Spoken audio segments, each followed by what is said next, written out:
नमस्कार दोस्तों, आज आपका एक बार फिर से स्वागत है हमारे चैनल भक्ति प्रसंग में। आज हम आपको सुनाने जा रहे हैं श्रावण माह में पड़ने वाले प्रथम सोमवार के व्रत की कथा। आप इस कथा को बड़े ही श्रद्धा भावना के साथ में श्रवण करिए। बोली शंकर भगवान की जय। एक नगर में एक बहुत धनवान साहूकार रहता था, जिसके घर में धन की कोई कमी नहीं थी। परंतु उसको एक बहुत बड़ा दुख था कि उसके कोई पुत्र नहीं था। वह इसी चिंता में दिन रात लगा रहता था। वह पुत्र की कामना के लिए प्रत्येक सोमवार को शिव जी का व्रत और पूजन भी किया करता था तथा सायंकाल को भगवान शिव जी के मंदिर में जाकर के शिव जी के सामने एक दीपक भी जलाया करता था। उसके इस भक्ति भाव को देख करके एक समय माता पार्वती जी ने शिव जी महाराज से कहा कि महाराज, यह साहूकार आपका अनन्य भक्त है और सदैव आपका व्रत और पूजन बड़ी ही श्रद्धा भावना से करता है। आपको इसकी मनोरथों को जरूर पूरा करना चाहिए। भगवान शिव जी ने कहा कि हे पार्वती, यह संसार एक कर्म क्षेत्र है। जैसे किसान खेत में जैसा बीज बोता है वैसा ही वह फल को काटता है, उसी तरह मनुष्य इस संसार में जैसा कर्म करते हैं वैसा ही वह फल भोगते हैं। पार्वती जी ने अत्यंत आग्रह से कहा कि हे महाराज, जब यह आपका अनन्य भक्त है और इसको अगर किसी प्रकार का दुख है तो अवश्य ही आपको उस दुख को दूर करना चाहिए, क्योंकि आप सदैव अपने भक्तों पर दयालु होते हैं और उनके दुखों को भी दूर करते हैं। यदि आप ऐसा नहीं करेंगे तो मनुष्य आपकी सेवा तथा व्रत क्यों करेंगे। पार्वती जी का ऐसा आग्रह देख करके भगवान शिव जी महाराज कहने लगे कि हे देवी, इसके पुत्र नहीं हैं, इसी चिंता में यह अति दुखी रहता है। इसके भाग्य में पुत्र न होने पर भी मैं इसको पुत्र की प्राप्ति का वरदान देता हूँ, परंतु यह पुत्र केवल 12 वर्ष तक ही जीवित रहेगा। इसके पश्चात वह पुत्र मृत्यु को प्राप्त हो जाएगा। इससे अधिक मैं और कुछ भी इसके लिए नहीं कर सकता। यह सब बातें साहूकार सुन रहा था। इससे उसको न कुछ प्रसन्नता हुई और ना ही कुछ दुख हुआ। वह पहले जैसा ही शिव जी महाराज का व्रत और पूजन किया करता रहता था। कुछ काल व्यतीत हो जाने पर साहूकार की स्त्री गर्भवती हुई और 10वें महीने में उसके गर्भ से एक अति सुंदर पुत्र की प्राप्ति हुई। साहूकार के घर में बहुत खुशी मनाई गई, परंतु साहूकार ने उसकी केवल 12 वर्ष की आयु को जान करके अधिक प्रसन्नता प्रकट नहीं की और न ही किसी को इस भेद के बारे में बताया। जब वह बालक 11 वर्ष का हो गया तो उस बालक की माता ने उसके पिता से विवाह आदि के लिए कहा, तो वह साहूकार कहने लगा कि अभी मैं इसका विवाह नहीं करूँगा, अपने पुत्र को काशी जी पढ़ने के लिए भेजूंगा। फिर साहूकार ने अपने साले अर्थात बालक के मामा को बुला करके उसको बहुत सा धन दे करके कहा कि तुम इस बालक को काशी जी पढ़ने के लिए ले जाओ और रास्ते में जिस स्थान पर भी जाओ यज्ञ तथा ब्राह्मणों को भोजन कराते जाओ। वह दोनों मामा भांजे यज्ञ करते और ब्राह्मणों को भोजन कराते हुए जा रहे थे। रास्ते में उनको एक शहर पड़ा। उस शहर में राजा की कन्या का विवाह था और दूसरे राजा का लड़का जो विवाह कराने के लिए बारात लेकर आया था वह एक आंख से काना था। उसके पिता को इस बात की बड़ी चिंता थी कि कहीं वर को देख करके कन्या के माता पिता विवाह में किसी प्रकार की कोई अड़चन पैदा न कर दें।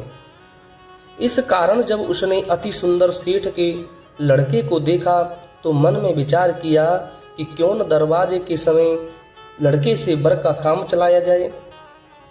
ऐसा विचार कर वर के पिता ने उस लड़के और मामा से बात की तो वे राजी हो गए।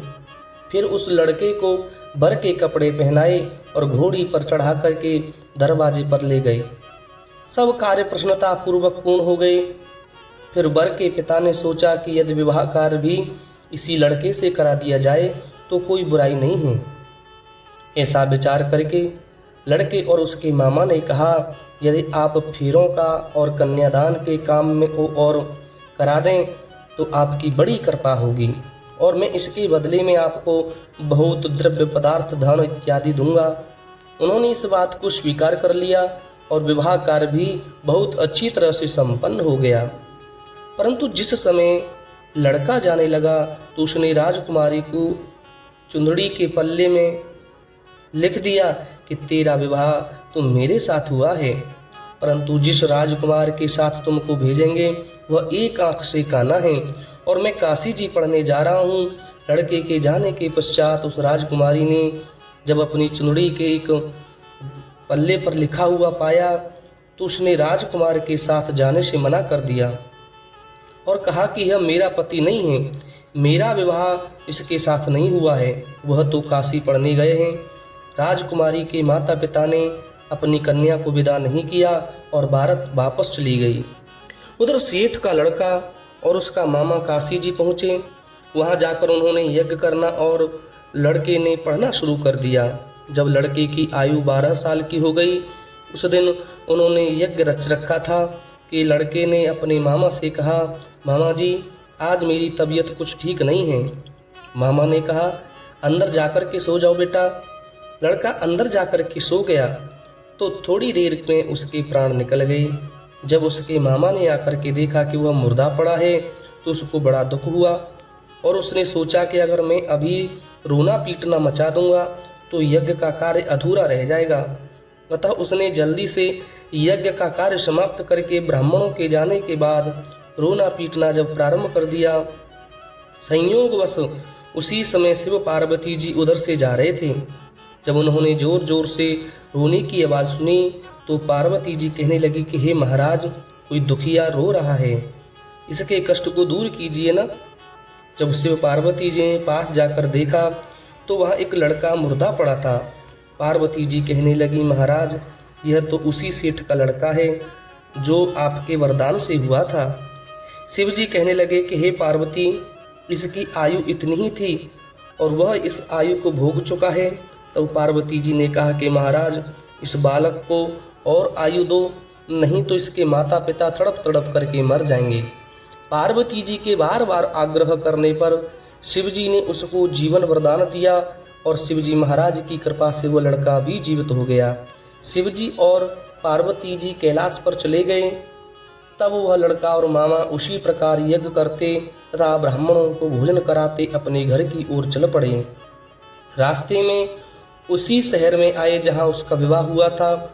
वहाँ पर आकर उन्होंने यज्ञ प्रारंभ कर दिया तो उस लड़के के ससुर ने उसको पहचान लिया और अपने महल में ले जा कर के उसकी बड़ी खातिरदारी की, साथ ही बहुत से दास दासियों सहित आदर पूर्वक लड़की और जमाई को विदा किया।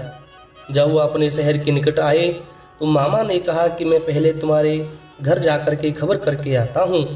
जब उस लड़के का मामा घर पहुँचा तो लड़के के माता पिता घर की छत पर बैठे थे और ये प्रण कर रखा था, यदि हमारा पुत्र सकुशल लौट आया तो हम राजी खुशी नीचे आ जाएंगे, नहीं तो छत से गिर करके अपने प्राणों को खो देंगे।